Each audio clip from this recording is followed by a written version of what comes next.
ఎందుకు ఇదంతా రమణ మన కామారెడ్డి డెవలప్మెంట్ గురించి మాట్లాడదాం. ఈ పంచాయతీ ఎందుకు, ఈ తిట్టుకున్నాడు కొట్టుకున్నాడు ఇవన్నీ ఎందుకు?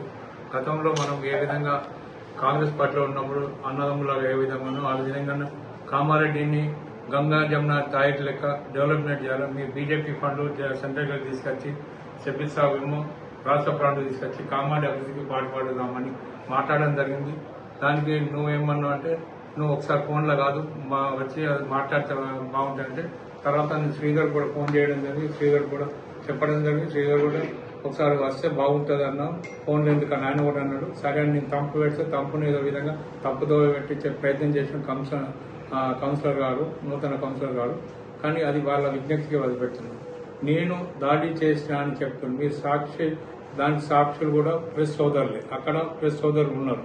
నేను కారు తీసుకుపోయింది వాస్తవం, వాళ్ళ ఇంటి దగ్గర ఆపింది వాస్తవం. ఆపంగానే బీజేపీ కార్యకర్తలు ఒకటేసారి నా మీదకి దాడి చేయడానికి ప్రయత్నం చేస్తుంటే నా ఆత్మరక్షణ కోసం కాంగ్రెస్ పార్టీ జిందాబాద్, షెడ్యూల్ జిందాబాద్ అన్న వల్ల పోలీసులు వచ్చి నన్ను తీసుకెళ్లడం జరిగింది. అక్కడే నా కారు అక్కడ ఉండడం వల్ల వాళ్ళు నా కారుపై పెట్రోల్ పోసి ధ్వంసం చేయడం జరిగింది. దానివల్ల ఒకవేళ నేను కారులో ఉంటే నాపై దాడి చేస్తున్నాము. కానీ మీరు నన్ను రమ్మనని చెప్పితే నేను సరే అని వచ్చిన. నాకు ఈ గోడిపుట్టు రాజకీయాలు నాకు తెలియదు. నిజాయితీగా నేను చేసే రాజకీయం గత 40 సంవత్సరాల నుండి కాంగ్రెస్ పార్టీ ఉన్నా. నా వయసు ఎంత, నేను దాడి చేస్తా అంటే ఎవరైనా నమ్ముతారా? ప్రెస్ సోదరులారా అక్కడ ఉన్నారు. నా దగ్గర ఆధారాలు ఉన్నాయా? నా దగ్గర కట్టెలు కర్రలు ఏమన్నా ఉన్నాయా? రాళ్ళు ఏమన్నా ఉన్నాయా? చెప్పండి. నేను ఆయన విజ్ఞప్తి బదిపెడుతున్నా. రమణ విద్యకి గతంలో కాలేజ్ ఉద్యమం వాళ్ళ ఫాదర్ మీదకి దాడి చేయడానికి విద్యార్థి సంఘాలు దాడి చేయడానికి పోతుంటే షబ్బీర్ అలీ మేమై వాళ్ళ ఫాదర్ రక్షణగా ఉన్నాం. పెద్ద మనిషికి అప్పటి సమితి ప్రెసిడెంట్ రాజిరెడ్డి గారికి. మీరు రాజిరెడ్డి గారిపై అవాకులు చెవాకులు మీరు మాట్లాడుతున్న తండ్రిపై. కానీ మేము ఆ విధంగా మాట్లాడలేము. మీ విజ్ఞప్తి పడతాం.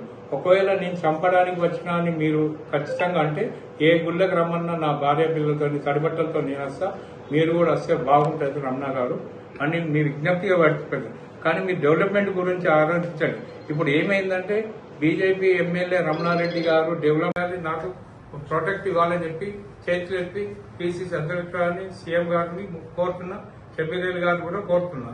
వీళ్ళ విజ్ఞప్తి నాకైతే ఆత్మరక్షణ ఉంది.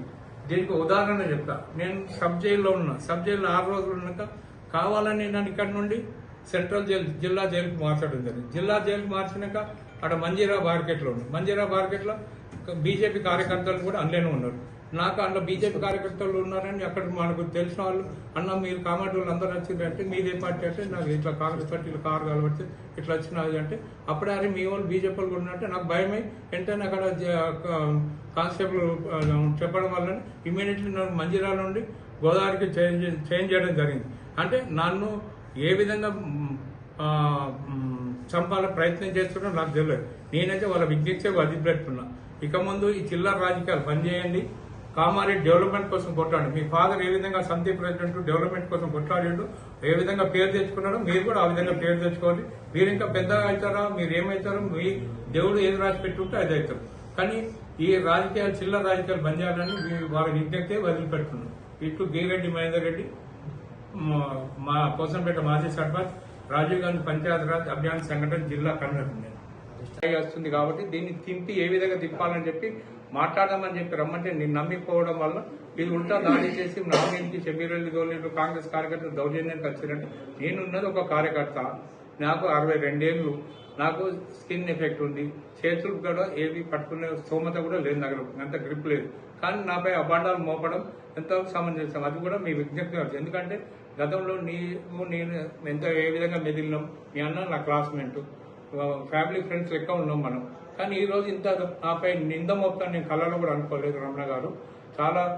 చాలా బాధగా ఉంది. ఇది కూడా మీ విజ్ఞప్తిగా వదిలిపెట్టాం. ఇక ముందైనా రమణ గారు మీరు కాంగ్రెస్ పార్టీపై అబాండాలు మోపడం పనిచేయండి. కాంగ్రెస్ పార్టీ వల్లనే నీకు కౌన్సిలర్ టికెట్ ఇవ్వడం జరిగింది. ఇదే షబ్బీర్ అలీ గారు ఇవ్వడం జరిగింది. అప్పుడు ఓడిపోతే టీఆర్ఎస్ అలయన్స్ కాంగ్రెస్ అలయన్స్ ఉన్నప్పుడు తాడవాయికల్లో జడ్పీటీసీ ఇవ్వాలంటే మహేందర్ రెడ్డికి టీఆర్ఎస్ వాళ్ళు రవీంద్ర రెడ్డి పట్టుబడితే అప్పుడు కూడా షబ్బీర్ అలీ కొట్లాడి విలయన్స్ ఇచ్చగొట్టి నీకు టికెట్ ఇవ్వడం జరిగింది. జడ్పీటీసీ టికెట్ ఇస్తే ఆ రోజు జడ్పీటీసీ గెలిస్తే ఈరోజు జిల్లా పరిషత్ చైర్మన్ అను. అది ఎవరి పుణ్యానైనా మహమ్మద్ అలీ షబీర్ పుణ్యాన ఆయన ఈ రోజు మహమ్మద్ అలీ షబీర్ని నీ ఇష్టం అంటే నోటికి వచ్చినట్టు మాట్లాడతాడు. అది తప్పు అని నేను మాట్లాడు. ఒక తండ్రి లాంటివాడు, అన్న లాంటివాడు. మనం ఒక హిందూ ధర్మాన్ని మీరు అంటారు కదా, హిందూ అని, హిందూ ధర్మాన్ని ఇదే పాటిస్తుందా? ఎవరిని పడితే ముసలోడు ఇది అని మాట్లాడమంటుంది. అది తప్పు అని నేను అంటున్నా. మనం డెవలప్మెంట్కి వచ్చినామా, నువ్వేమన్నా అదే మనం మాట్లాడినాం కదా, ఆ విషయంలో మాట్లాడతాడేమన్నా ఆ విషయంతో పోవడం జరిగింది తప్పి అందువల్ల నేను అనుకోను. ఇట్లా నమ్మకం ద్రోహం చేస్తాను నేను కూడా అనుకోలే కదా. మనిషిని నమ్ముతాం కానీ ద్రోహం చేస్తాను నేను కూడా అనుకోలే కదా. అతను 40 ఏళ్ళు నన్ను చూసిండు రమణారెడ్డి, నా క్యారెక్టర్ ఏంది, ఆయన క్యారెక్టర్ నాకు తెలుసు, నా క్యారెక్టర్ ఆయనకు తెలుసు. కానీ ఈ రోజు నా మీద ఇంత పెద్ద మచ్చ వేయడం చాలా దౌర్భాగ్యమని నేను ఖండిస్తున్నాను దాన్ని. అప్పటి నుంచి వాళ్ళిద్దరికి నడుస్తుంది, రమణారెడ్డికి మహేందర్ రెడ్డికి. దాంట్లో మధ్యవర్తిగా శ్రీధర్ రెడ్డి ఉన్నాడు. ఆ బేసుల్ని నువ్వు రా మరి అస్తేదా నుంచి మాట్లాడదాం సామరస్యంగా అంటేనే ఆయన పోయినాన్ని మీకు క్లియర్ గా చెప్తున్నాం. ఇప్పుడు కూడా చెప్తున్నాం, ఆయన కామారెడ్డి కాన్స్టిట్యూన్సీ కాదు, ఎల్లారెడ్డి కాన్స్టిట్యూన్సీ.